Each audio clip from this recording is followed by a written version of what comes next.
كنت قاعد على الرصيف في الشارع وباكل كفتة، وفجأة لقيت عشرات العربيات واقفين قدامي على طول. كانت حبيبتي القديمة فتحية هي اللي واقفة بتوجه الناس علشان يفرقعوا صواريخ وألعاب نارية، وفي نفس الوقت مخلية الحراس بتوعها شايلين أكتر من 100 بدلة متفصلة مخصوصة، وبتقول لي يا جوزي أنا رجعت خلاص. أنا قلت 5 سنين ودلوقتي فات 5 سنين بالظبط، ما خليتكش تستنى ولا يوم واحد زيادة عن الميعاد. أنا وفيت بوعدي، صح ولا إيه؟ يلا اختار لك بدلة، احنا هنتجوز الأسبوع الجاي. وبالنسبة لجنجشين اللي واقف جنبي ده فأنا خلاص اتطلقت منه، ودلوقتي احنا مجرد أصحاب وبس. أنا كشرت وبصيت لها كأنها واحدة فاقدة الأهلية أو مخها ضاربة، مجنونة دي ولا إيه؟ فتحية جريت عليا ووقفت في طريقي وهي ماسكة بوكيه وردة. ما تبقاش قفوش كده وما تزعلش، انت عارف ان اهلي هم اللي غصبوني على الجوازة ديت وما كنتش عاوزاها من الأول، ما كانش قدامي أي حل تاني خالص، بس أنا اتجوزت بسرعة واتطلقت بسرعة البرق برضه. وأول ما الموضوع خلص جيت لك جري على طول، وبما انك استنتني 5 سنين فانا هديك نص املاكي كلها. ايه رايك في الكلام ده؟ ده كفايه علشان يثبت لك اني مخلصه ولا لسه؟ انا خلاص جهزت كل ترتيبات الفرحه، مش هخلي جوزي يشيل هم اي حاجه خالص. وشي ضلم وقلب الوانه، وزعقت في الحراس انتوا جثث واقفين ولا ايه؟ جروا الست ديت من قدامي وخدوها بعيده، انا اصلا عندي طفله، فبطلوا بقى توجعوا دماغي وتضايقوني. انت فاكره نفسك جايزه ولا ايه؟ لسه الحرس هيقربوا. فتحيه ضحكت زي العبيطه، ها يا مولين 5 سنين ولسه ما اتغيرتش خالص.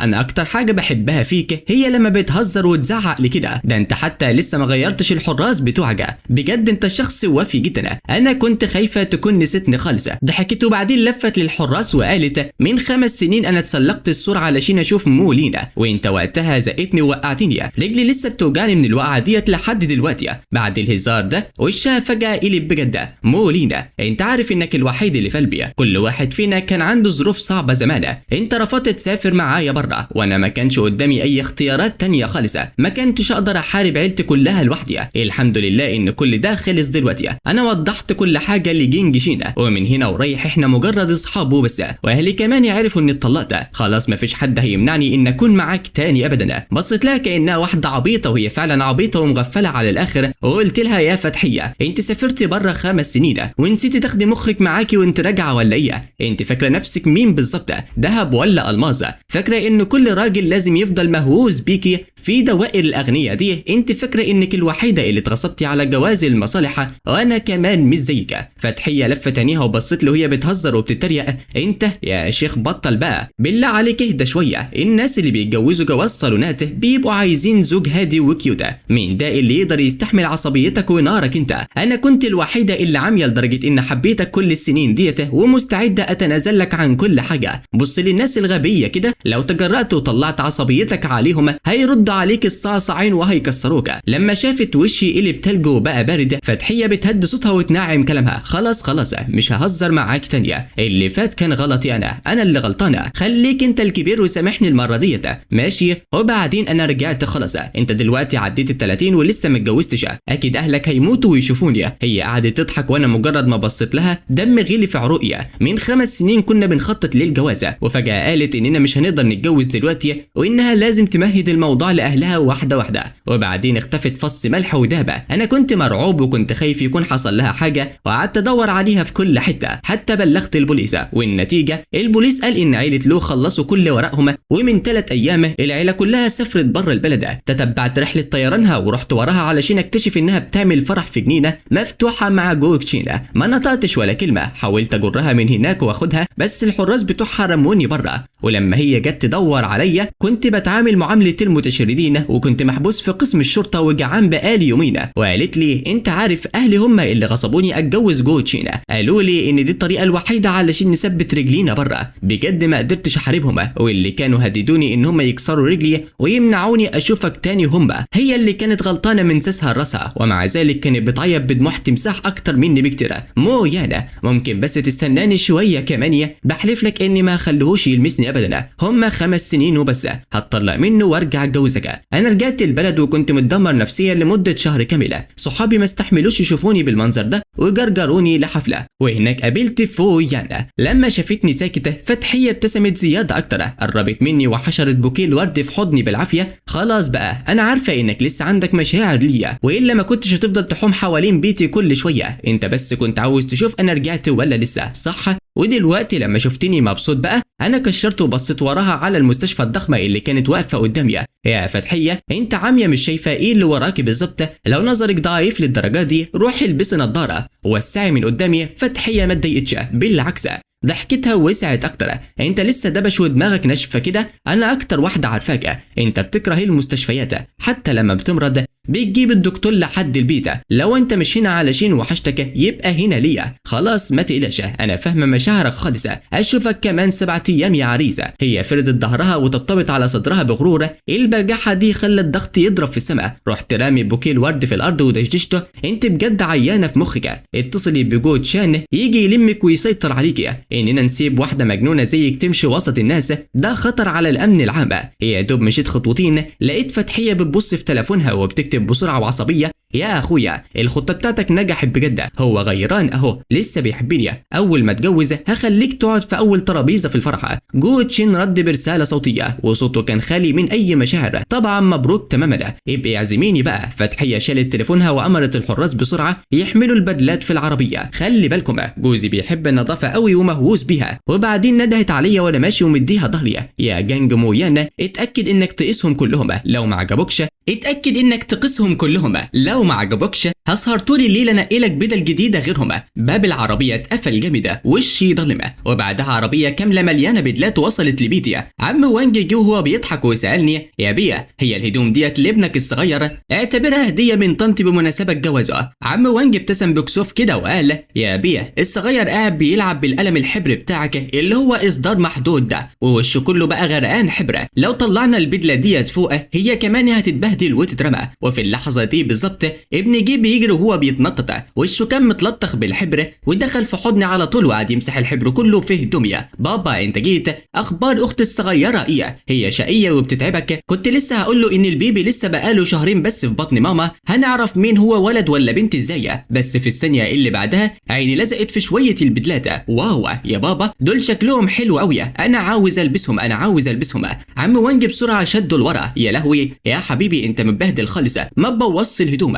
انا قعدت وصبيت لنفسي كوبايه ميه سخنه، سيبه يعمل اللي هو عاوزه، اصلا هم عندي زي الزباله بالظبط. بس افتكرت حاجه وضحكت ضحكه بارده. المره الجايه لما نشوفها هخلي الولد هو اللي يشكرها بنفسه. العيال الصغيرين دايما طاقتهم ما بتخلص، اكتر من 100 بدله اتبهدلوا واترموا بسببه في خلال ساعتين. لما ملقاش حاجه تانية يلعب بيها فضل ماسك فيا وبيتحايل عليا علشان اجيب له ايس كريم.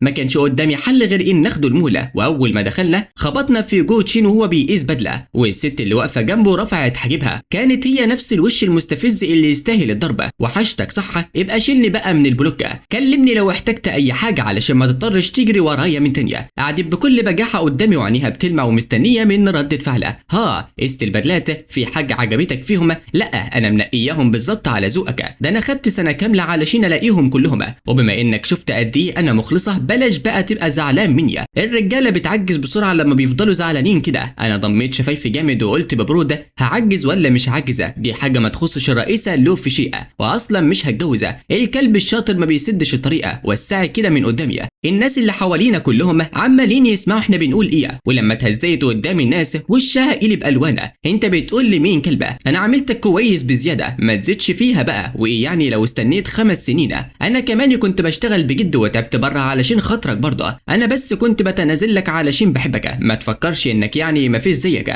انت كل اللي بتعمله انك بتعمل مشاكل لما بتخرج. انت فاكر عيله الجنج دي كبيره قد ايه علشان تخليك تتصرف بكل غرور؟ انت مش عارف مقامك ولا ايه؟ لما شافتني ساكته افتكرت ان عرفت غلطي وصوتها بقى فيه شويه غرور. بص لنفسك دلوقتي، مين اصلا هيرضى بيك غيري؟ الاغنياء عندهم اختيارات كتيره جدا، وفي شباب كتير صغيرين وهادين وموجودين في كل حته. انت فاكر كل الناس هبله زيي ان اسيب شباب عندهم 18 سنه في الجامعه علشان انزل بمستوايا وابقى زي الكلب اللي بيسمع كلامك؟ دي مش حاجه سهله. لما كنا بنخرج سوا كنت بعتذر لك كتير، بس ده علشان ما كانش عندها اي حدود خالصه. يا اما شباب غريبه بيطلبوا رقم الواتس بتاعها، يا اما بتقبل جايبه الورد من معجبين في الشارع، انا بس كنت بطلب منها تعتذر، بس هي كانت بتعمل نفسها الضحيه. كل الذكريات اللي تخنق ديت رجعت لي من تانية، ملامحي ضلمت شويه. هو كده يبقى بجد انا كنت حمل تقيل على الرئيسه لوا. كويس انك كنت ذكيه كفايه علشان تنفصلي عني زمان، والا كنت هتتعبي طول حياتك. وبما انك عرفتي اني غلطانه في تقديري، بلاش بقى تيجي معايا في اي حته، خلينا نبعد عن بعض بكرامتنا. وبكده لفيت علشان امشي. فتحيه اترعبت وقالت انت قصدك ايه بالكلام ده؟ الفرح خلاص جهز،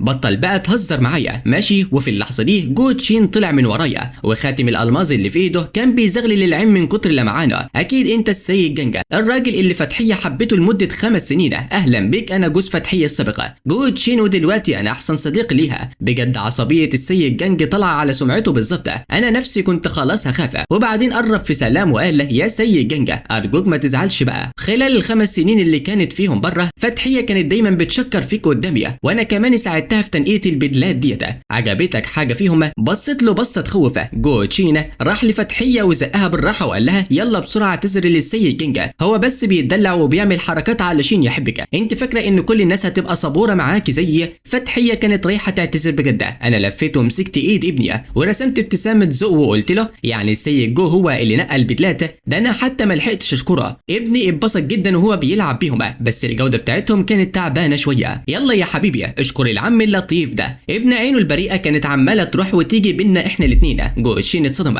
وبعدين ضحك ضحكه خفيفه. السيد جنج بيحب يهزر بجد. انت اصلا مش متجوزه، طفل ايه اللي انت جايبه معاك ده؟ كلامك ده هيكسر قلب فتحيه. خلال سنتين الغربه ديت هي كانت بتسكر كل ليله تقريبا، وكانت بتنطق اسمك وهي نايمه، ولما كنت بساعدها علشان انضف لها هدومها كانت بتفكرني انت كذا مره. ودلوقتي بما انكم هترجعوا لبعض اخيرا، بطل بقى تبقى عصبي كده، بسرعه سيب الطفل ده يمشي لحسن ابوه يقلق عليه. فتحيه بصت لي بتركيز شديد كانها عاوزه تخرم وشي بعينيها. الطفل ده ابن مين؟ انت كنت بتعمل ايه من ورا ظهري يا جنج مويانا؟ ازاي تعمل فيا كده؟ جو تشين طلع صوت استغراب كده وزقها بكوعه بالراحه وقال لها انت مش شايفه ولا ايه؟ انت خليتيه يستنى 5 سنين. السيد جنج بس مأجر ممثل علشان يغيظك مش اكتر. فتحيه اتنفست الصعداء وارتاحت بجد لما سمعت الكلام ده. مويانا انا عارفه انك زعلان وشايل مني علشان سافرت بره، بس بجد وقتها ما كانش قدامي اي حل تانية ولا كان عندي اختيار. اديني رجعت لك اهوت، مش كده؟ فكها بقى وبطل زعله وسيب الولد ده يروح لحاله. يا ابي انا النهارده مش هعمل اي حاجه خالص، هفضل قاعد معاك وبس. ده انت حتى ممكن تصرف كل اللي في كارت الفيزا بتاعي وتخلصها لاخر مليمه. ده اللي هي قالته وهي بتقرب وبتحاول تمسكني وتشدني لعندها. ابني كان مرعوب لدرجه انه قعد يعيط، مسك في رجلي بكل قوه وفضل متشبس فيا ورافض يسيبني خالص. يا ابي هي مين ديت واللي بتقول انك مش بابايا؟ انا مش عاوز اسيبك ومش هتمشي من هنا. وفي اللحظه اللي كلمه ابويا طلعت فيها من بقه المكان كله بقى هس هدوء تام زي المقابر. ملامح فتحيه اتقلبت ووشها ولع غضب ورفعت ايديها علشان تضربه وهي بتزعق وتقول بابا مين يا حبيبي؟ مش اي حد تمشي في الشارع تقول له يا بابا، اخرس خالص. ابني صوته في العياط عيله اكتر، وانا بجد دمي غلي واتعصبت جدا، وفي ثانيه سحبته في حضني وضميته بكل قوه. انت مجنونه في عقلك ولا ايه؟ هو انت ما بتفهميش؟ ده ابني وعنده 4 سنين. فتحيه عينيها وسعت من الصدمه وايديها اللي كانت مرفوعه في الهواء نزلت بضعف ووقعت جنبها وقالت بصدمه ابنك؟ انا كنت مخططه ان اتجوزك. لا مش معقوله، انا استنيت 5 سنين وضحيت بكل حاجه علشان ارجع لك، وفي الاخر جاي تقول لي ان عندك ابن؟ يا مويانا هو انت فاكرني لقمه طريه ولا لعبه بتتسلى بيها؟ جو تشين قرب وهو عامل نفسه قلقان، ومن بره كده كان بيحاول يهدي النفوس ويصلح ما بيننا، بس في الحقيقه كل كلمه كان بيقولها كانت زي البنزين اللي بيطلع النار اكتر. يا فتحيه اهدي شويه، يمكن بعد ما سبتيه وسافرتي الاستاذ جان قلبه اتكسر غلطه كبيره ولا كده، وده شيء مفهوم وممكن يحصل. وطالما هو مش متجوز انت ممكن عادي جدا تبقي مرات ابوه وتتولي امره، وعيله لو معاها فلوس ومش ناقصه حاجه علشان تصرف وتربي عيل صغير فده هيكون حاجه حلوه. وبشويه الكلام اللي رماهم كده في النص خلاني قدام الناس واحد حياته الشخصيه متلخبطه وماشيه غلط، والناس اللي كانت واقفه بدات توشوش وتطلع اشاعات. مش ده الجدع اللي واحده سابته وبعدها راح شاف له واحده تانية غلبانه يشيلها الليله؟ ده استنيته 5 سنين، وايا يكن عنده ابن من وراها دي حاجه، لكن ان اسلوبه يكون وحش كده دي حاجه حاجة تانية خالص، ده بجد بيتدلع أو شايف نفسه، هو أصلا مش بالحلاوة ديت، البنت دي أكيد عمياء. أنا شايف إن الراجل اللي واقف جنبها ده أحلى بكتير، والاتنين لايقين على بعض أكتر بأكتر، صوت الكلام والنميمة عيلة أكتر وأكتر. وجو تشان عمل نفسه بيشدني على جنبه. يا أستاذ جان بطل عصبية بقى، الناس كلها بتتفرج علينا، هو أنت قاصد تكسب فتحية وتصغرها؟ اعتذر بس وأنا هحاول أتكلم معاها علشان هي بتسمع كلامي أكتر حد، وهي حتى ممكن تساعدك في تربية الولد ده. فتحية مسكت معصم إيدي بكل قوة لدرجة إن حسيت إنها هتكسر عظمي في إيديها. أنا ممكن أساعدك في تربيته بس لازم أعرف مين الست الأول. وفي نص كلامها فجأة هديت وصوتها وطى خالص وقالت أنت بس بتستغل إني بحبك، أنا مش قادرة ألومك بس التعامل مع ست تانية موضوع سهل ومقدور عليه. ضحكت ببرود ونفضت إيديها من عليا وحضنت ابني جامد وقلت لها لو حضرة المديرة له شاطرة كده روحي دوري وبحاسب نفسك، ما هو أنت اللي قررتي موضوع الجواز ده لوحدك ومن دماغك. لفت وشي علشان أمشي بس الحراس بتوع فتحية سدوا طريقة وقالت لحد ما الموضوع ده يتحقق فيه بالكامل انت مش هتمشي خطوة واحدة بره هنا. علشان كنت خايف ارعب ابني ما انفجرتش فيهم في وقتها، وما كانش قدامي حل غير ان اصبر ساعة كمان في المحل لحد ما واحد من الحرس جاب فيديو الواحدة بترقص في الكباريه. فتحية عينيها قلبت دم من الغضب وراحت مكسرة الموبايل وهي بتصرخ انت حبيت واحدة رقاصة يا مويانا علشان بس تحرق دمي وتغزني؟ بجد عندك جرأة تعمل حاجة زي ديت؟ عيني جت على الشاشة اللي كانت واقفة والصورة دي كانت قبل ما نتجوز. فويا نين كانت علمت الرقص ده مخصوص علشان تفرحني وتخليني مبسوطة. فتحية مسكتني من اللياقة بتاعت قميصي ومناخيرها كانت خلاص خبطة في وشي وقالت انا مش هسيب الست ديت في حالها، وبعد ما دمرها هعمل نفسي كأني ما شفتهاش خالص. بس لو قفشتك بتروح اماكن زي ديت من تانية انت عارف كويس قوي ايه اللي هيحصل لك. جو تشين خد بق قهوة وفضل يضحك بصوت عالي لدرجة انه رمى جسمه لورا وقال يا فتحية بالراحة بس، ما انت كنت بتروحي الاماكن ديت طول الوقت وانت بره، وكل مرة كنت بتسكري فيها كنت بتكلميني علشان اجي اخدك، والاستاذ جان كان بعيد عنك، فمفهوم ان قلبك كان مكسور وكنت بتدوري على حد يواسيكي ده عادي. قالت لي انت تعرف ايه انت، انا ستة ازاي اصلا تقارنوا بيا؟ وبعد ما فرغت طاقتها وغضبت فتحية خدت نفس عميق وقالت هي اللي هتتعامل مع الست ديت، وبعد ما نتجوز الولد ده هيبقى ملك العيلة ليوا ومش هخليه هو وامه يشوفوا بعض من تاني ابدا. اما بالنسبة ليك انت روح على البيت وخليك شاطر ومؤدب واستنى ميعاد الفرحة، وياك تفكر تهوب ناحية باب البيت وتخرج بره لمدة ال6 ايام الجايين. وبعد الكلام ده خدت جو شين في ايديها وخرجت وهما مكلبشين في بعض وهو بيقول لها يا فوزية بلاش بوس شبرين ده بقى، خلينا نروح نشرب لنا كاسين النهارده، يلا بينا هكلم كذا حد يجي يسهر معانا. اصواتهم بدأت تختفي بالتدريج وابني مسك ايدي بخوف وقال يا ابي هي مين الست ديت؟ قلت له دي واحدة مجنونة بس اياك تقول لامك اي حاجة عن اللي حصل. بعد الفيلم اللي هي عملته ده نفسي اتسدت عن الاكله وما بقاش ليا الف مزاج خالص. واول ما خرجنا من المحل موظفة جريت ورانا وهي شايلة 3 اكياس شوبينج وقالت دي هدية المديرة ليو اشتريتها لك، وطالما انت لسه موجود في المحل فمش محتاج نبعتهم لك ديليفري، اتفضل خدهم. فتحت الاكياس علشان اشوف ايه اللي جواها لقيت نفس الحاجات بالظبط اللي كانت من 5 سنين، دي بل الفرح اللي كنت نقيتها لينا احنا الاتنين زمان، بس للاسف الموديل بتاعها بقى قديم والمشاعر اللي كانت ناحيتها انتهت صلاحيتها من زمان. وبالليل بعد ما نيمت ابني بالعافيه جو شين اللي معرفش جاب رقم منين بعت لي طلب صدقه في بار VIP وبعت لي فيديو متصور في الاوضه. فتحيه كانت سكرانه طينه وبتقول لنفسها بكلام مش مفهومه هو مش مجرد عيله، اي حد ممكن يخلفه، بعد ما نتجوز اخلف 8 ولا 10 عيال علشان ما يفكرش يلف ولا يدور بره البيت من تانية. جو تشين بعت لي رساله صوتيه وهو بيضحك باستهزاء ويقول ما تشغلش بالك وتفكر كتير، فوزيه بس ناشفه من بره لكن قلبها ابيض وطيب من جوه، وما تقلقش انا واخد بالي منها مفيش حاجه هتحصل، اقعد انت بس في مكانك واستنى يوم الفرحه. بس في اخر الفيديو كان قاصد يبين الكارت بتاع الاوضه في فندق محطوط على الترابيزه تخلف لي 8 ولا 10 عيال. انا كنت هموت من الغز وكنت خلاص هكسر الموبايل في ايدي، بين كده ان مفيش داعي اخبي جوازي اكتر من كده. واول ما فويان عرفت ان عاوز اعلن جوازنا للناس كانت طايره من الفرحه وراحت منزله 3 بوستات ورا بعض، ايوه صح انا عندي جوزه وعندنا كمان ابن زي القمر وهنعمل فرحنا التاني بعد 6 ايام وكل الناس معزومه ومنوره. ويوم الفرحه جالي تحويل بمبلغ 50 مليون والتحويل ده كان من يانا ومكتوب معاه جمله واحده بس مهر مقدم برغبتي ومش ندمان ندمانه ابدا. بموقف فرح ضخم وشيك جدا ما لقيتش حد في البيت، وفضلت واقفه مستنيه بره لمده ساعتين كاملين. وشها كان باين عليه ان صبرها نفذ، وكانت بتقول لنفسها ده انا جايبه معايا ابن جوزيا، ده معجزه اني لسه ما فقدتش اعصابي، وهي لسه جايه تتنك عليا وتعمل لي فيها شخصيه مهمه. راحت راكله الباب برجليه وقعدت تخبط عليا بصوت عالي جدا لدرجه ان كل الجيران صحوا من النوم. واول ما فتحيه قالت انها جايه تاخد العريس، الجيران كلهم اتصدموا وقعدوا يضحكوا عليها باستهتار، وقالوا لها ابن عيلك جه متجوز من 5 سنين وعندهم كمان عيله، وهم بس بيعملوا فرحهم النهارده، انت اكيد جيت العنوان الغلط. فتحيه رجليها وقفت وما بقتش قادره تشيلها، وكانت خلاص هتقع من طولها، وقالت انت بتقولي ايه؟ فرح مين؟ الست الجاره قالت لها بكل بساطه وكأن الموضوع معروف للكل مع الانسه فويان. طبعا الاثنين دولت متجوزين من 2 سنين وابنهم عنده 4 سنين دلوقتي، مش عارف ازاي بس ماشيه، وهم بس بيعملوا الحفله النهارده في اكبر فندق في البلد. ده انا سمعت ان هم جابوا 3 عربيات نقل مليانه ورد بس علشان الفرحه، جواز سري فويانين. صوت فتحيه علقوه بقى حد، ومسك الدراع الجاره جامد وقالت مش ممكنه، اكيد انت غلطانه، مويان وعدني انه هيستناني 5 سنين وانا لسه مطلقه جوشين، ازاي يعمل كده؟ دراع الجاره وجعها من المسكه وراحت شدت دراعها بسرعه وقالت بتعملي ايه بس؟ ده من كام سنه لما كانت مراته مويان حامل في يانجيه كان بياخدها يكشف عليها كل يوم،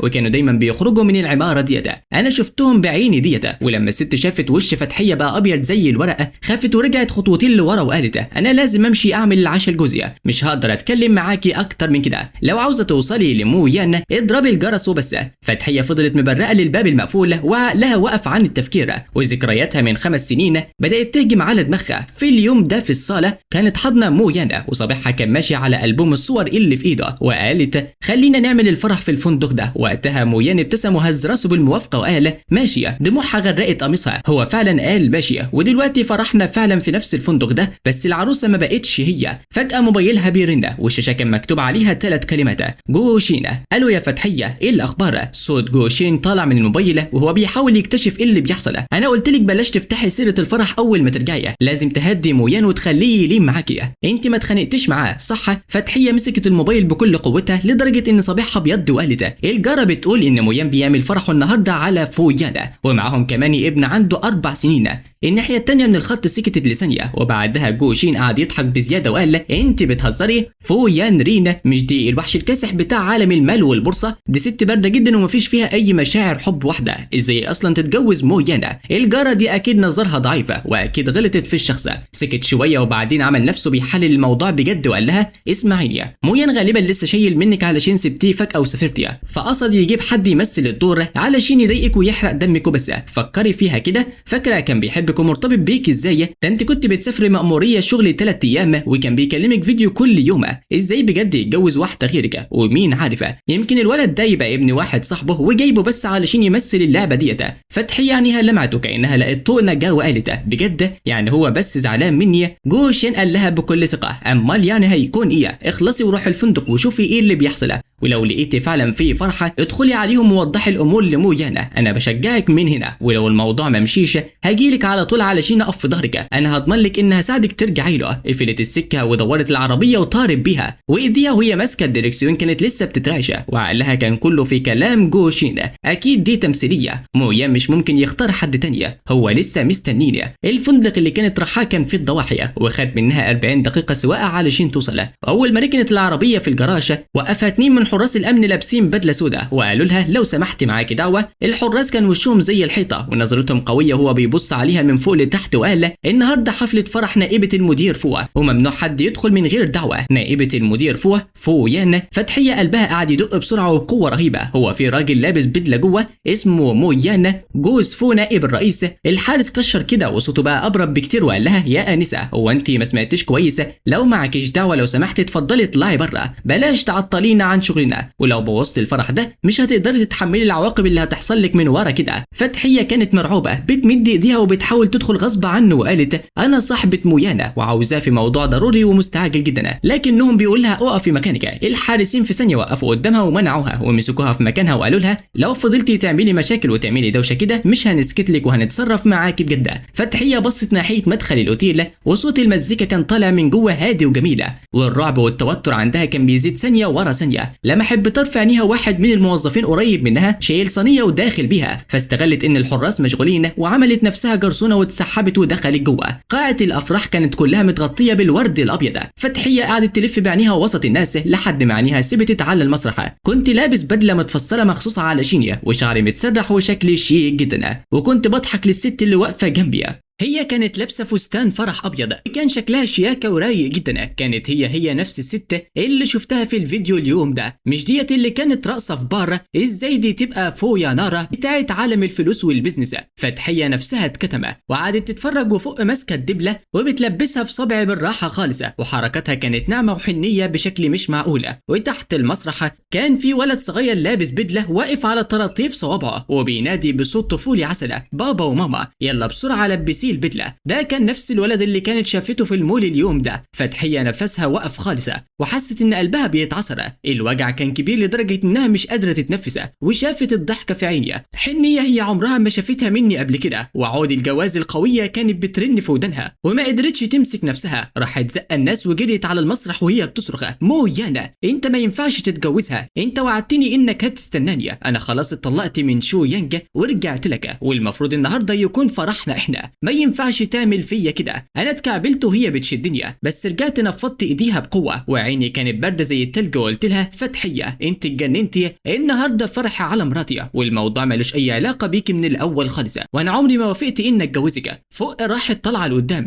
ووقفت قدامي كانها بتحميني وراها، ونظرتها كانت حاده وبارده جدا وقالت: يا انسه لو سمحتي خدي بالك من كلامك وتصرفاتك، لو فضلتي تضايقي جوزي كده انا مش هتردد للحظه ان اخلي الامن يرميوك بره. عيون فتحيه بقت حمراء وهي بتشاور على صدرها وبتقول له: انا ومويان كنا مع بعض لسنين طويله وكنا متفقين ان احنا نتجوز، لو ما كانش اهلي غصبوني على الجوازه من زمان عمري ما كنت هسيبك وامشي. مويان انت نسيت الكلام اللي قلناه لبعض، انت قلت انك هتستناني 5 سنين وانا رجعت خلاص، ازاي تتجوز واحده تانية؟ عينيها بقت حمراء اكتر والدموع بدات تتجمع فيها، والمعازيم اللي حواليهم بداوا يبصوا واحد ورا التانية. الهمس والكلام بدا يملى المكان. فتحيه طنشتهم خالص وراحت نطه لقدام علشان تمسك ايدي وقالت: مويان تعالى معايا، انا هعاملك كويس قوي، ممكن نبدا من جديد، انا بترجاك، انا خلاص جهزت فرحنا وبلاش تتجوزها. رجعت خطوات لورا علشان ابعد ايديها وصوتي كان كله تريقه وقلت: نبدا من جديد. فتحيه اللي مخليكي فاكره اننا ممكن نرجع لبعض تاني؟ اصلا من 5 سنين انت سافرت بره من سوكاتا وانا قعدت ادور عليكي واجري وراكي علشان الاقيكي، كنت فاكر ان عيله ليو غصبوكي على الجوازه وكنت عاوز انقذك، بس النتيجه كانت ايه؟ البودي جاردات بتوعك رموني في قسم الشرطه وجوعوني لمده يومين كاملين، انت كنت فين وقتها؟ وبعد ما رجعت قعدت اعيط كل يوم لحد ما بقيت عباره عن جلد على عظمه، انت كنت فين وقتها برضه؟ وش فتحيه بقى باهت ومخطوف زي الاموات، فتحت بقها بس ما عرفتش تطلع ولا كلمه. بتقولي انك اتطلقتي من تشين جينج فالمفروض بقى ان ارجع لك كده عادي. رحت ضحك ببرود وقلت لها: فتحيه انت شايفه نفسك بزياده قوي، وقتي مش ملكك علشان اقعد استنى غلطاتك او استناكي لحد ما ترجعي غلطك، انا دلوقتي مبسوط جدا، لو سمحتي امشي من هنا يا اما هطلب الامن. عينيها كانت غرقانه دم وهي بتصرخ تقريبا: طب ليه ما قلتليش من بدري؟ كنت بتتفرج عليا وانا بلف حوالين نفسي زي اللعبه في ايدك، انت بجد كنت مستمتع بكده؟ مش كده؟ انا كنت مجهزه كل حاجه للفرحه، كل حاجه كانت متجهزه، وانت في الاخر خليت اخلاصي ده نكته تضحك الكل. انا كنت مستنفذ جدا لدرجه اني ضحكت وقلت لها: انا قلت لك مش هتجوزك، بس انت ايه اللي ما صدقتيش؟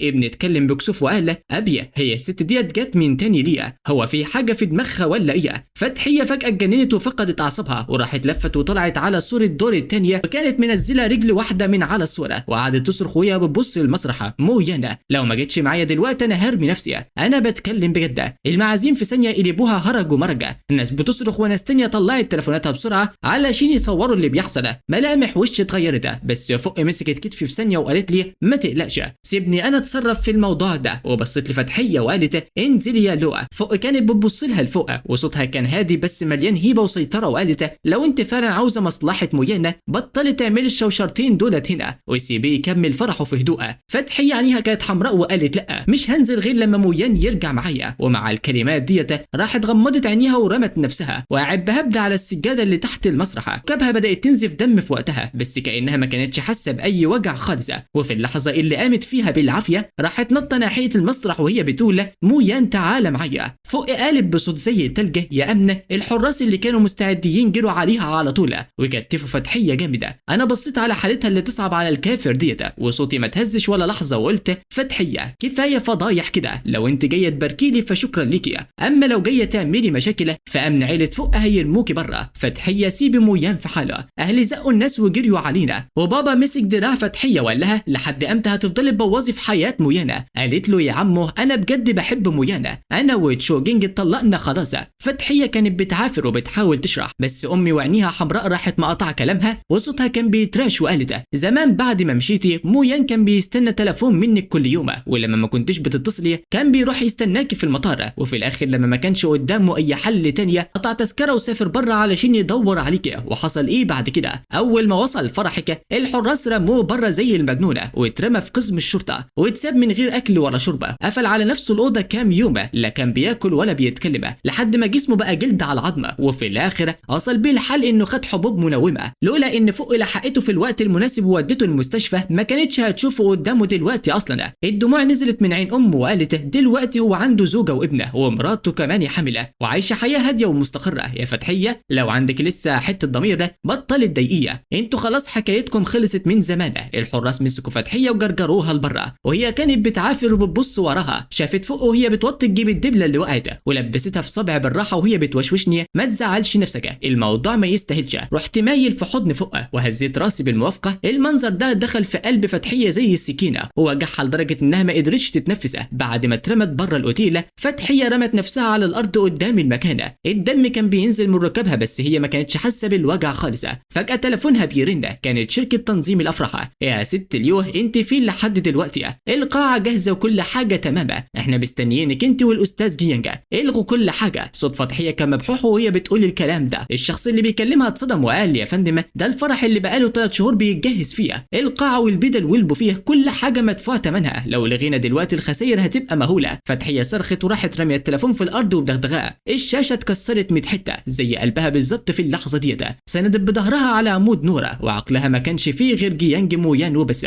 الصور والذكريات كانت عماله تعدي في دماغها وكل مشهد كان بيوجعها لدرجه انها كانت بتحس انها بتتخنق. وبعدها بشويه التليفون بيرن من تانية، كانت مامتها اللي بتتصل، راحت ماسكه التليفون المكسور وفتحت الخط. رويان الفرح عامل ايه؟ مويان مش مضايقك صح؟ يا امي بطلي اسئله بقى. غضب فتحيه انفجر وقالت لو ما كنتش انت وبابا غصبتوني اتجوز جينج شيوان من زمان ما كنتش ضيعت مويان من ايدي، دلوقتي هو اتجوز واحده تانية وعنده طفله، انتوا كده مبسوطين؟ امها بقى سكتت من الصدمه وبعدها صوتها بقى فيه عتاب وقالت احنا غصبناكي امتى؟ ده انت اللي قلتي وقتها انك عاوزه تتجوزي شين جينجا، احنا حاولنا نمنعك بس ما عرفناش، انت اللي قلت كده بنفسك. فتحيه اتصدمت وصوتها بدا يتراشى، ازاي ده حصل؟ يا امي ما ترجعيش في كلامك، انتوا وقتها قلتوا بوضوح ان لو اتجوزته مش هتخلوني ارجع البلد تاني علشان اشوفه. صوت باباها طلع من الناحيه التانيه وهو متعصب جدا. فتحيه انت اتجننتي، زمان احنا حتى نصحناكي انك تعيشي حياه كويسه بس انت اللي رفضتي وصممتي انك تتجوزي جين شينج مهما حصل، ودلوقتي بعد ما مويان اتجوز واحده تانيه جايه تقولي ان احنا اللي قلنا كده؟ فتحيه راحت قافله السكه وعقلها كان فيها لخبطه مش طبيعيه، كلام مامتها كان عكس كلام شينج جينج خالص. هل ممكن يكون اهلها فعلا ما غصبوهاش زمان؟ طيب ليه شينج جينج كذب عليها؟ فتحيه طنشت اصابتها وركبت عربيتها وطلعت طيران على بيت جينج شينا وهو فتح الباب وشافها وعلى طول الضحكه اتسمرت على وشه وقال لها فتحيه انت ايه اللي جابك هنا؟ هو مويان صالحك خلاص؟ ده انا كنت فاكر انك هتفضلي مشغوله كده ومشبوكه فيه لحد نص الليله. فتحيه فضلت بصاله وبص عينيها كانت بارده فيها وبتخترق اللي قدامها من كتر الجمود وقالت له شو جينجا بخصوص موضوع جوازي منك زمان، هو انت كدبت عليا؟ قالت لي ان هم ما غصبونيش على حاجه وان انا اللي كنت عاوز اتجوزك، بس انا عمري ما قلت الكلام ده ابدا، انا بحبك. شو جينج اتصدم في مكانه واتجمد وبعدين عينه احمرت فجاه وبقت كلها دموع وقال لها فتحيه ازاي قدرتي تقولي عليا كده؟ هو احنا مش وقتها ما كانش قدامنا اي حلول تانية؟ انت نسيتي لما قلتي لي وقتها ان اهلك ما كانوش موافقين عليكي انت ومويانا وفضلوا يضغطوا عليكي ويعصبوكي انك تتجوزيه والا كانوا هيقطعوا عنك كل الفلوس ويخلوكي مش قادره ترجعي البلد ديت تاني طول حياتك ليا، وعلشان كده انا اتجوزتك علشان اساعدك تتعاملي مع اهلك وتخلصي من ضغطهم. وبعدين مسك طرف لبسها والدموع نازله من عينيه وقال لها انا الراجل اتجوزتك بسرعه واتطلقنا بسرعه ودلوقتي الغرباء وكل الناس بيضحكوا علينا وبيتريقوا، انا اصلا استفدت ايه من كل ده؟ مش كان علشان انا شايفك اعز صاحبه ليا وكنت عاوز اساعدك؟ ولما فتحيه شافت ملامحه اللي باين عليها الظلم والقهر الشكوك اللي كانت في قلبها بدات تتهز وتتغير من تانية، اتنهدت وقالت انا اسفه يمكن انا اللي فاكره الموضوع غلط. رد عليها عليها وقال مش مشكله، انا عارف ان عقلك مشوش وتفكيرك متلخبط دلوقتي خالص. شوجينج مسح دموعه وابتسم وطبطب على كتفها وقال لو لسه عاوزه تصالحي مويانا انا هفضل افكر في طريقه علشان اساعدك، احنا اعز اصحاب صح، واكيد هساعدك بكل قوتي. فتحيه هزت راسها بالموافقه وبعدين لفت ظهرها ومشيت. هي ما شافتش نظره الشر والحقد اللي لمعت في عين شوجينج اول ما هي ادت له ظهرها. رجعت بيتها وفضلت تتقلب يمين وشمال على السرير وهي مش عارفه تنام خالص. قعدت تفكر في مويان وتفتكر كلامه وحست بضيق وخناقه كبيره في صدرها كانها مش قادره تتنفس. فتحت تطبيق ويشات بحساب تاني خالص علشان تضيف مويانا، ودخلت تتفرج على المنشورات بتاعته واللحظات اللي بيشاركها، ولقيتها كلها مليانه بتفاصيل حياته. اول صوره شافتها كانت لفوقه وهي بتلعب بالالغاز مع جانجي، والصوره الثانيه كانت لفوقه وهي بتقشر الجمبري لمويانا، والصوره الثالثه كانت لعيلتهم هم الثلاثه وهم في اجازه على الشط والبحر، ونور الشمس كان نازل عليهم ومحسسهم بكل حلاوه. فتحيه فضلت مبحلقه في الصوره دي والدموع نازله من عينيها بغزاره ومش قادره توقفها. افتكرت لما كانت بتقول لمويانا انها تاخده في رحله على الشط وانها تربي الطفل وتكبره معاهم،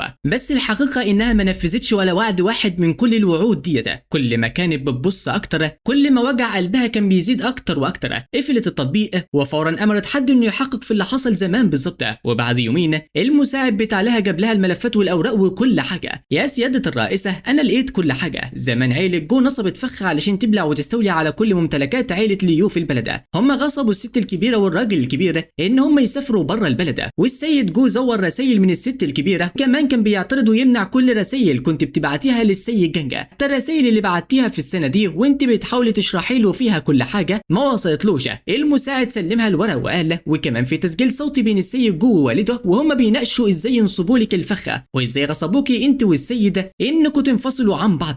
فتحيه خدت الورق وايديها بقت تتراش من الصدمه. افتكرت كل مره جو شيان كان بيقول لها فيها يا ورده احنا اصحاب وعلشان كده انا عاوز اساعدك. اتضح ان كل ده كان كذب في كذبه وكان بيخدعها من اول نظره. غضبها انفجر تماما، مسكت مفتاح عربيتها وطلعت تجري على بيت جو شان. ما لقتش حد في البيت خالص، قعدت تتصل بيه بس ما كانش فيه رد. افتكرت البار اللي هو دايما بيروح يسهر فيه وعلى طول سقت عربيتها وراحت لهناك. وجوه البار الانوار كانت ضلمه والمزيكا صوتها عالي جدا. فتحيه لمحت جو شان في ركن من الاركان كان مرمي في حضن واحده ست غريبه وماسك في ايده كاس خمر وكلامه كان متلخبط ومش مفهومه. لما قربت وبصت للست دي لقت ملامحها شبهها ب 80%. الشبه كان كبير لدرجه تخلي الواحد يقرفها. هو كان بيقول فتحيه الغبيه دي فعلا كانت فاكره انه شايفها زي اخويا، انا فضلت جنبها 5 سنين كاملين ومستحيل اصدق انها ما حستش بحاجه ناحيه دي. وايه يعني لو مويان متجوزه؟ انا اصلا عاجلا ام اجلا هي هتكون ملكي انا. وايه يعني لو اتطلقت؟ وايه يعني لو ما بتحبنيش؟ انا الوحيد اللي بجد مخلص وصادق معاها. وهي واقفه مش بعيد عنه. فتحيه سمعت كل كلمه قالها بوضوح تام، حست كأن قلبها اتضرب ضربه قويه وتقيله، ووجعها كان كبير لدرجه انها ما كانتش قادره تقف على رجليها. راحت هجمت عليه، مسكت جو شان وشدته لفوق بكل قوتها وخبطته في الحيطه خبطه جامده. الدم بدا ينزف منه في لحظاتها. قالت له جو شينا انت كنت بتكذب عليا طول الوقت ده؟ جو شين بص لها وهو سكران وتايه وابتسم وقال لها فتحيه انت ايه اللي جابك هنا؟ جيتي علشان تاخديني البيت؟ هي صرخت فيه وقالت له اخرس خالصه، وعينيها كانت مليانه كره وحقد صافي وقالت يا جو شينا انت تستاهل الموت، فوق كده وروح كفر عن ذنوبك وقرفك ده. لفت وظهرها ليه وخرجت تجري بره البار وهي في قمه غضبها. ما كانش فيه غير فكره واحده بس في دماغها، انها تروح لمويان وتشرح له كل حاجه وتترجاه يسامحها. سقت عربيتها وراحت لفيلة عيله فوقها. الوقت كان متاخر بس الانوار كانت منوره، ومن الشباك شافت مشهد يلمس القلب. شافتهم قاعدين مع بعض بيتفرجوا على الكرتونه، وجانج مويان كان قاعد على الكنبه جنبهم وكان كل شويه يرفع عينه يبص لهم بابتسامه ورقه على وشه. الولد الصغير كان بيناديه ببابا 10 مرات في الدقيقه الواحده، وفي كل مره مويان كان بيرد عليه ويقول له ايوه يا حبيبي خليك شاطر وما تعملش ازعاج. لا عاد انا اصلا بحب كلامه وهو كده. كملت وقالت هو محتاج يكون شجاع شويه علشان ما فيش ستات وحشه يضحكوا عليه في المستقبل. ضحكت مويان اتهزت شويه وما كانش عارف هو بيفكر في ايه بالظبط، وصوته بقى عميق وهادي وقال فعلا عندك حق، مش عايز ناس وحشه يضحكوا على ابني. في المستقبل لازم تلاقي واحده مثاليه وتكون شبه مامتك بالظبط. قلب فتحيه انقبض واتوجع جدا، وايديها اللي كانت خلاص هتخبط على الباب اتجمدت في هدوءها. ما كانش عندها القوه انها تنزل ايديها وتخبط. فكرت وقالت فعلا هو دلوقتي شايفني انسانه وحشه واي حاجه تانية غير ان حبيته. انا كنت البقعه الوحيده السوداء اللي عاشها في حياته. قعدت تفتكر كل تفصيله صغيره في وقتها مع مويان زمان. الذكريات اللي كانت حلوه في يوم من الايام اتحولت دلوقتي لسكاكين حاميه بتقطع فيها وبتجرحها من كل مكان. وفي الليله دي الهدوء كان بيطير الورق بتاع الشجر اللي واقع على الارض، وفتحيه فضلت قاعده قدام الباب زي طفله تايهه مكسوره الجناح وما عندهاش اي امل، ما كانتش عارفه الوقت عدى قد ايه لغايه دلوقتي. وفجاه بصت ناحيه الباب، لما لفيت راسي علشان اشوف هي بتبص على ايه ما لقيتش اي حاجه غير شويه ورق شجر واقف على الارض. في الليله دي بصيت على السلالم الفاضيه اللي قدام الباب، ومع شويه الورق اللي الهواء كان بيطيرهم قلبي ما اتحركش فيه ولا شعور واحد، ولا حتى اتاثرت باي حاجه. يان شالت نانسي وهي نايمه وجت ناحيتي وحضنتني بالراحه من ظهري وسندت دقنها على كتفي. صوتها الناعم كان باين فيه انها عاوزه تنام، وقالت لي يلا دلوقتي تعال ادخل جوه بدل ما يجيلك برد. انا مديت ايدي لورا ومسكت ايديها وطراطيف صوابعي لمست بطنها. المكان ده هو اللي ابني التاني بيكبر فيه، وقلبي داب من كتر الفرح والحب. من 5 سنين فاتوا كنت فاكر ان حياتي بتعفن في الطين والضياع، بس هي اللي شدتني وطلعتني من كل ده وجمعت نفسي المكسوره حته حته وادتني بيت حقيقي احس فيه بالامانه. تاني يوم الصبح ابني جه بيجري على السرير وهو لابس الشبشب بتاعه الصغير، وقعد يحك راسه الصغير في دراعي وينادي عليا بصوت الطفيل الجميل اصحى بقى ماما عملت بيض مسلوقه، لو ما قمتش دلوقتي انا هاكله كله لوحدي. ضحكت وخدت الولد الصغير في حضني وقعدت ارقص فيه في خدوده. يا قطه يا طماعه يا اللي انت اكلت 2 ايس كريم امبارح وبطنك ما وجعتكيش. ابني بيطلع لسانه ليا وبعدين اتسحب من حضني وطلع يجري يمسك ايد يانا ويقول لها ماما بابا بيتنمر عليا كتير. يانا ابتسمت ونكشت له شعره وادتني كوبايه لبن دافيه وعينيها كانت مليانه حنيه ما بتخلص. هي كانت حامل في الشهر الثالث دلوقتي، وتعب الصبح بتاع الحمله ما كانش لسه راح خالص. وشها كان باين عليه باهت شويه، بس كانت بتصحى بدري كل يوم علشان تعمل لي الفطار، بتخلي كل حاجه في البيت مترتبه ومنظمه ومنوره. خدت منها كوبايه اللبن ومسكتها وخليتها ترتاح. قلت لها مش انا قلت لك ما تصحيش بدري كده؟ انا اقدر اعمل كل ده بنفسي، افرضي تعبتي. قالت لي عادي مفيش مشكله. يام بصت لي وعينيها ضحكت وقالت انا بكون مبسوطه بجد وانا بطبخ لكم. الايام دي كانت بسيطه بس مليانه سعاده ودفء، ما كنتش احلم بنصهم حتى من 5 سنين فاتوا. بعد ما وصلتهم للحضانه رحت الشركه. المساعد بتاعي وهو بيحط الورق والملفات على مكتبي قعد يحكي لي كده عن شويه اشاعات وكلام داير في السوق والوسائط بتاعتنا. قال لي يا سياده الرئيس جنج عيله جو انهارت خالص وما بقاش ليها وجود. وصوت المساعد كان فيه نبره انبهار وهو بيكمل الرئيس لو سلمت كل الادله بتاعه زمانه وازاي عيله جو زورت ورق ومستندات علشان يستولوا على ممتلكات عيله ليو جوه البلد، وكمان في ادله ان جوه اختلس فلوس عامه وعمل عمليات نصب تجاريه كبيره. شركه عيله جو دلوقتي افلست وخلاص بتتصفى، وجو تشين اتحكم عليه بالسجن 7 سنين ولسه داخل السجن امبارح. انا كشرت شويه بس ما كنتش متفاجئ قوي. واحد زي جو تشين طول عمره بتاع مؤامرات وبيلعب على كل الحبال وخدعها 5 سنين كاملين، اكيد نهايته هتكون كده. هو اللي عمل في نفسه كده. المساعد ضاف تفاصيل تانية وقال سمعت ان قبل ما جو تشين يدخل السجن كل اصحاب المصالح بتوعه هربوا وسابوه. هو راح يترجى الرئيس ليوه بس هي رفضت تماما انها تقابله، والست اللي كان مخليها معاه هربت وخدت معاها اخر قرشين كان حيلته واختفت ومحدش يعرف لها طريقه. ودلوقتي وهو جوه السجن حالته تصعب على الكافر علشان هو كان رزل وغلط في ناس كتيره فبيتعرض لمضايقات وتنمر كتير جوه. الراجل اتدمر خالص. انا بس هزيت راسي وقلت له تمام من غير ما اسال عن حاجه تانية. مصير جو تشين ده كان اختياره هو اصلا ما كانش يستاهل ان اشغل بالي بيه. ومن الناحيه التانية فتحيه الناس اللي في الشغل بيقولوا انها بقت واحده تانية خالص ومختلفه تماما. فتحيه القديمه كانت مغروره ومنوره كده والناس دايما حواليها في كل حته، وكانت دايما هي اللي بتخطف الانظار في اي مكان تروحه، لكن دلوقتي بقت نادر لما بتظهر في اي مناسبات اجتماعيه. سلمت اغلب ممتلكات عيله لو لاهلها علشان هم اللي يديروها، وهي راحت عاشت لوحدها في شقه صغيره في جنوب المدينه، المكان اللي كنا عايشين فيه زمان. تقريبا ما بتخرجش من باب الشقه خالص. اول مره شفتها فيها تانية كانت لما خدت مراتي علشان نعمل كشف الحمله. يعني كانت لسه مخلصه والدكتور قال لي ان البيبي صحته زي الفل. كنت ماسك الصوره وببص على النقطه الصغيره اللي فيها والضحكه كانت من الودان للودان من كتر الفرح عندي. اول ما رفعت عيني شفت فتحيه في اخر الممر بتاع المستشفى، كانت خاسه جدا ووشها دبلان وخدودها داخله لجوه. شعرها الطويل اللي كان دايما متسرح ومنهد كان مربوط لورا باهماله، وكانت لابسه هودي لونه باهت وبنطلون جينز. وشها ما كانش فيه اي لون خالص، وعينيها الفاضيه كانت بتبص ناحيتنا. واول ما شافتني ببص عليها اتخضت زي الارنب المذعوره ولفت بسرعه وفضلت تمشي وهي متكعبله وبتجري بعيده. يام مشيت عينيها من نظرتي وبعدين ضغطت على ايدي بالراحه كده وسالتني هي ديت الانسه ليوه؟ ردت عليها بهدوء وقلت لها ايوه، وشلت عيني من عليها وطبقت صوره السن وطبقت الصوره بالراحه وحطيتها في جيبي وسندتها واحنا خارجين وقلت لها ما تشغليش بالك بيها يلا نروح البيت. يعني ابتسمت وما سالتش عن اي حاجه تانية. هي عمرها ما اتضايقت عليا ولا عملت لي اي مشاكل بسبب البنت ديت،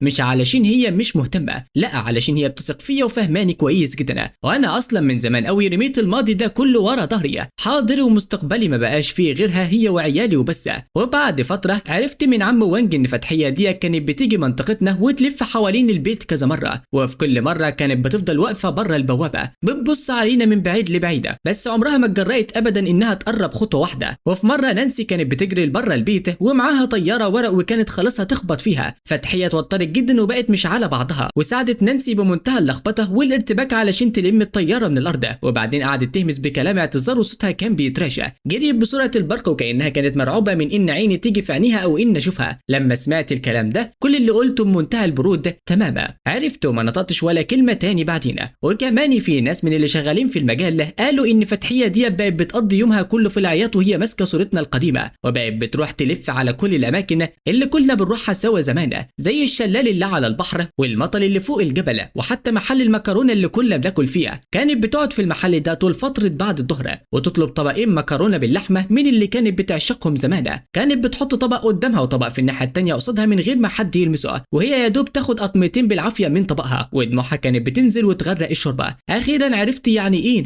ندمت على سفرها لبره في صمت من غير ما تقول لي وقتها، وندمت انها صدقت كذاب جو شينا، وندمت انها بايديها هي بعدت اكتر انسان كان بيحبها بجد في الدنيا ديت. بس لما فاقت اخيرا من الخداع ده وقررت ترجع وتلف وشها ليا، ما لقيتنيش واقف مكاني ومستنيها زي زمان. الندم في الدنيا ديت ملوش اي علاقه خالص. اخدت يان ومينجي ورحنا نصيف على البحر. ميانجي كان بيجري حافي على الرمله وقعد يجمع كومه كبيره من القواقع الملونه، وقال انه عاوز يشبكهم في بعض ويعمل بيهم احلى عقد في العالم لاخته الصغيره اللي لسه ما جتش الدنيا. يان كانت قاعده تحت الشمس البحر والضحكه مش مفرقه وشها وهي بتتفرج عليا، وانا كنت قاعد جنبها بقشر لها العنب وباكلها حبه حبه في بقها. هو البحر الهادي كان بيخبط فينا ونور الشمس كان مغطى علينا لدرجه ان حتى الهواء بقى طعمه مسكر وجميل. ابني جرى عليا ورمى نفسه في حضني وهو رافع في ايديه اكبر قوقعه لقاها وقال لي يا بابا القوقعه دي شكلها يجنن، تعال نخبيها لماما. ضحكت من قلبي واخدتها منه واديتها لي انا، وانا بتفرج عليهم وهم بيضحكوا من قلبهم ومبسوطين جدا.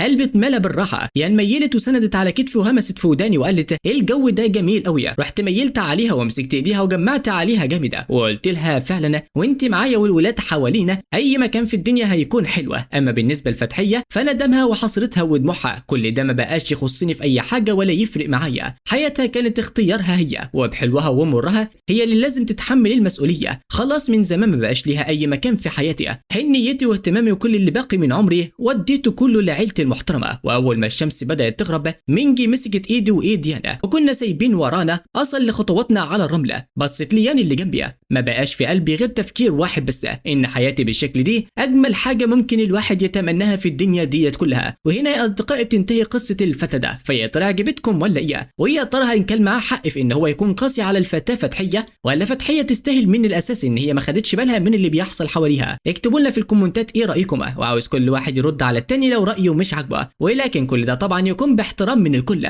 وبس كده يا اصدقائي، وصلوا المقطع ده ل 3000 لايك لو عاوزين ننزل لكم حكايه جديده. انا عارف ان في ناس كتيره بتسال احنا ليه مش بننزل جزء جديد من كل حكايه بننزلها، وبننزل حكايات جديده من غير ما نخلص الحكايات الاولانيه. عاوز اعرفك يا صديقي ان الحكايات اللي احنا بننزلها ديت مش بتنزل على بعضها، بمعنى ان احنا بنلاقي اجزاء معينه بس من الحكايه ومش بنعرف نجيب بقيتها خالص. فلما بينزل اجزاء جديده من الحكايات اللي احنا بنعملها بنلخصها لكم وننزلها لكم على طول. اما لو اجزاء جديده ما نزلتش من الحكايه فبنوقف الحكايه على القناه لغايه ما نجيب حكايه تانية، او لغايه ما الاجزاء الجديده من الحكايه اللي كانت واقفه ديت تنزل وننزلها لكم على طول. وبس كده يا اصدقائي، حبيت اعرفكم ايه اللي بيحصل، ودمتم في امان الله والسلام عليكم ورحمه الله.